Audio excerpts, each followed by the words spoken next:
Amen. Well, it was absolute bedlam. And when I say that, it was absolute bedlam, you know just what I'm talking about.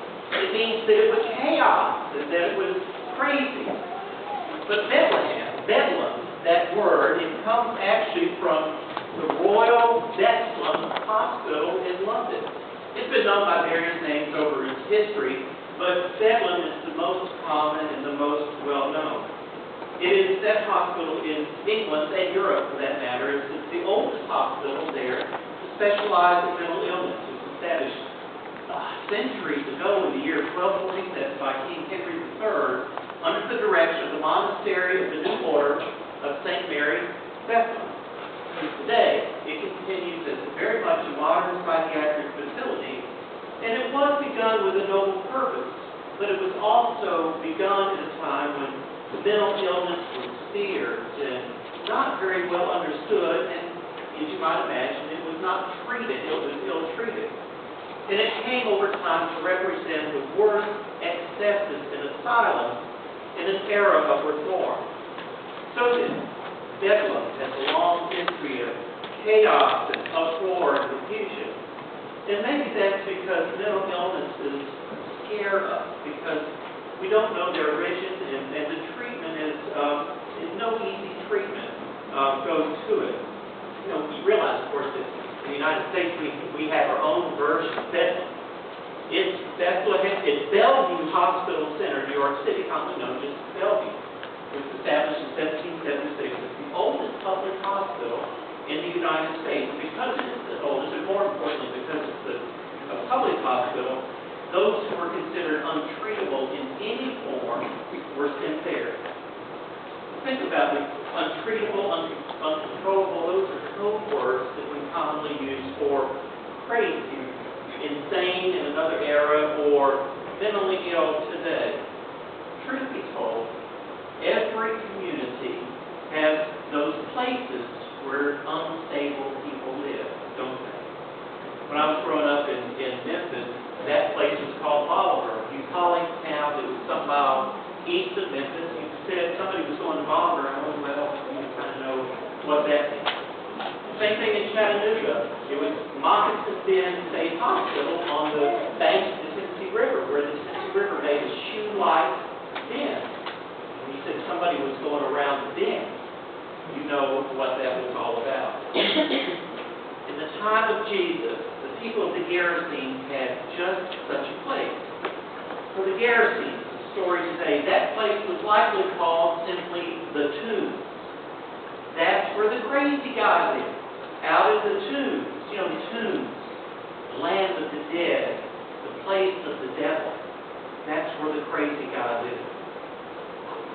So, while it's often important to put an event in context, what happened before and what happened afterwards, if possible, today it's important to set this event in geography. Because the region of the Gerasenes is on the eastern shore of the Sea of Galilee, opposite that region, simply called Galilee, that Jesus moved in and around most of the time. Now, what makes the Gerasenes distinctive today is because it is the land of the Gentiles. Because Jewish people just don't live over there on that side of the lake. It's way beyond that safe, familiar territory where the Jewish people live. It's on the other side of the sea, or the other side of that very large lake. Well, how do we know that it's the land of the Gentiles? Because later in the story, a herd of swine or pigs becomes pivotal. Keep in mind that also the Jewish dietary law, eating pork or pigs, is prohibited. But the Greeks, the Romans, did that. They used those animals in their religious sacrifice. It's also part of their diet as well. But those who raised swine were considered outcasts at the very least, and ungodly at worst, at least by the Jewish people. And Jesus being in this place is outside the norm. So, getting out of the boat, Jesus and his friends, they stepped off into a strange and different place. And right off the boat, it was Bethlehem, because they were immediately accosted by the guide. You remember, You know the guy, the one who lived out there in the tomb. For a long time, the story tells us, he wears no clothes. He's unable to live in a house. So he wanders around there, out of the tomb. The story also tells us that he has demons. Many demons. Legion, he says, representing thousands. This man is a Gentile to Jesus and other Jews. He would be an outsider, a pagan. But he is clearly overwhelmed. You can tell from the story. And he's desperate. So Jesus willingly confronts the man's demons and sends them away. And he is healed finally. And then comes what I think is the most tender and poignant part of the whole story. After all the commotion, what a commotion it was. After all the bedlam, remember that there was that stampede of the newly possessed pigs running down in the water. You could almost see the swine herds running back into town saying, pigs, let me tell you what happened out there. And then they tell their story. Of course the people rush out to see what's happened. And the first thing, here it is, the poignant, most tender part of the story. They rush out there, and the first thing that they see is the God. And there he is, the one from the tomb. And here he is clothed, the story says. And in his right mind. He is calm. He is peaceful, clean, changed, and very, very different. Maybe the most significant part of this whole story is that Jesus has the ability to give him back his true identity. And the first reaction of the people that encounter this marvelous thing, their first reaction is that they were seized with awe. For you see, when the power of God and the person of Jesus steps into our world, normal is shattered. Normal is broken into pieces. Remember, though, normal is not always a good thing. It's only the way that we expect things to work. We expect crazy people to act crazy. That's only normal. But normal, for one so possessed, is demeaning and inhuman.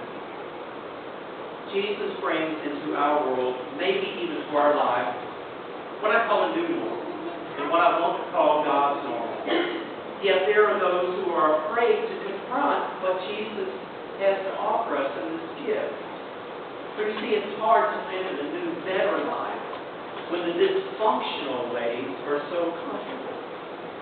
The new normal in Jesus is wholeness, acceptance, integrity, peace, inclusion, all that and more.